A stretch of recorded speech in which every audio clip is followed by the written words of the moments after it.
kulan wacan oo wanaagsan daawadayaal meel kastoo aad joogtaan kusoo dhawaada barnaamijka nuxurka wararka qodobada aan idinku haynana waxaa ka mid ah ra'iisul wasaare ku-xigeenkii dalka Itoobiya oo iscasilay iyo Abiy Ahmed oo la kulmaya culays uga imaanaya gudaha dalka Itoobiya ciidamada dalka Itoobiya oo wacad ku maray inay ka rumeynayaan riyadooda ah in ay hesho Itoobiya marin badeed oo ka mid ah badda cas xiisada dhinaca doorashooyinka ee Soomaaliland oo dib u soo laba kaclaysay waxa kale oo barnaamijkan idinku haynaa ciidamada xoogga dalka oo nin ka tirsan al-shabaab ku toogtay magaalada Beledweynaasi oo rabay inuu isqarxiyo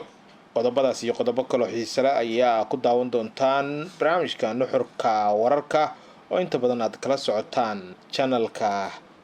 waayaha dunida aan ku bilownay ra'iisul wasaare ku-xigeenkii dalkaasi Itoobiya ayaa iscasilay oo baneeyay jagada ra'iisul wasaare ku-xigeenka dalkaasi Itoobiya iyadoo oo lagu soo waramayo in ay sidaasi tabinayso warbaahinta gudaha ee dalkaasi Itoobiya sidoo kale waxa uu ahaa ra'iisul wasaare ku-xigeenkan wasiirka arrimaha dibadda ee xukuumadda Abiy Ahmed waana mas'uulka ugu cuslaa dhinaca Itoobiya ee iska casila jagadaasi 60 jirkan oo muslim ah ayaa xilkan waxa uu soo hayay tan iyo bishii November 2020 lama shaacinin sababaha uu isku casilay hase yeeshee waxa uu ka soo jeedaa qowmiyadda Amxaarada oo haatan dagaal culus oo hubaysan kula jirta dawladda uu hogaaminayo ra'iisul wasaare Abiy Ahmed Cali ra'iisul wasaaraha dalka Itoobiya ayaa waxa la sheegayaa in uu ku fashilmay siyaasadda dhinaca arrimaha gudaha ee dalkiisa Itoobiya isagoo oo dagaal ku qaaday hadda ka horna gobolka Tigreega haddana waxay xaalad adag ay ka taagan tahay gobolka Amxaarada iyo waliba Oromiya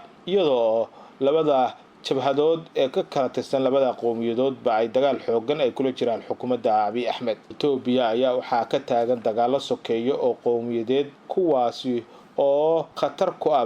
amniga dalkaasi iyo kan gobolka intaba iscasilaada ra'iisul wasaare ku-xigeenka dalkaasi Itoobiya ayaa imanaysa iyadoo meel xasaasi ay maraysa xiisada Itoobiya iyo Soomaaliya ee salka ku haysa heshiiskii Addis Ababa isla markaana Soomaaliya ay dagaal dhinaca diblomaasiyadda ay kaga adkaatay Itoobiya maadaama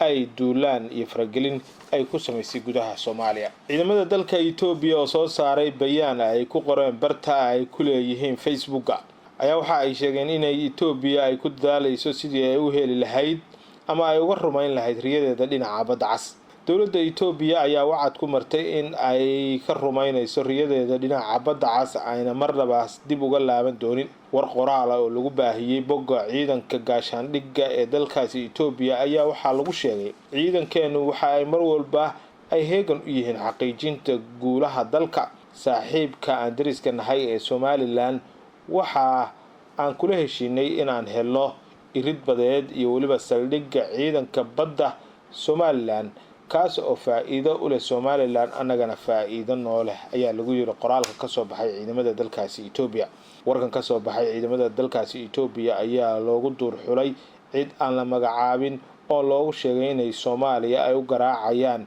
heeso barlaxawsi ah taas oo loola jeedo ama dad badan ay u maleeyeen inay ula jeedaan dalka Masar oo dhawaan u tagay madaxweynaha Jamhuuriyadda Federaalka ee Soomaaliya waxaa mar kale dib soo cusboonaaday xiisada doorashooyinka Soomaaliland oo ay wali isku hayaan xubnaha mucaaradka iyo sidoo kale xukuumadda uu hogaaminayo Muuse Biixi Cabdi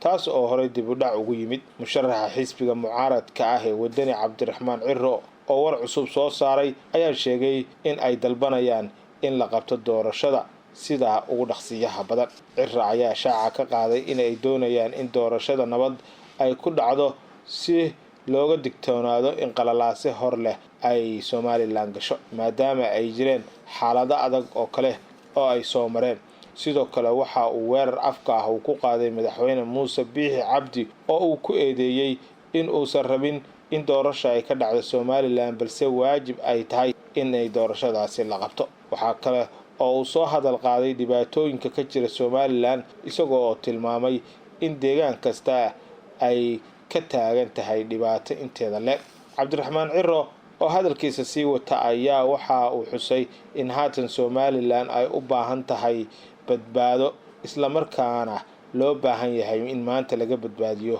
Muuse Biixi Cabdi waa hagaag halkaad nagala socotaan waa barnaamijka nuxurka wararka waxaad si toos ah nooga daawanaysaan channelka waayaha dunida fadlan daawada haddaad nagu cusub tahay channelka subscribe noo saar, Facebook noo follow garee, barnaamijkana noo share garee oo noo like garee. mahadsanid. Wararka naga soo gaaraya gobolka Hiiraan waxa ay sheegayaan in ciidanka xoogga dalka ay magaalada Beledweyne ay ku toogteen nin ka tirsan Al-Shabaab.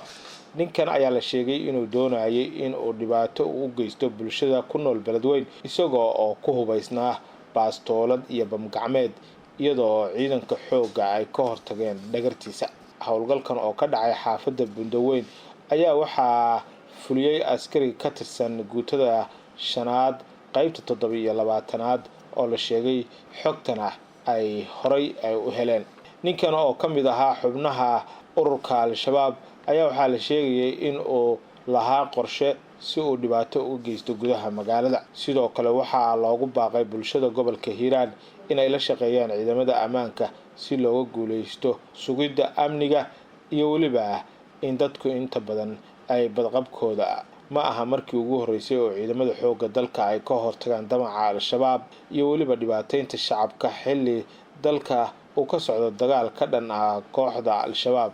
oo dhawaan bilaabmi doono wajiga labaad ee dagaalka lagula jiro Al-Shabaab. intaas ayuu ku eegyahay daawadayaal barnaamijkeena nuxurka wararka oo kala socoteen channelka waayaha dunida. inta aan ku kulmayno barnaamijkan lamid waxaan kaga tageynaa sidaas iyo nabadgelyo. wassalaamu calaykum waraxmatullaahi wabarakaatuh.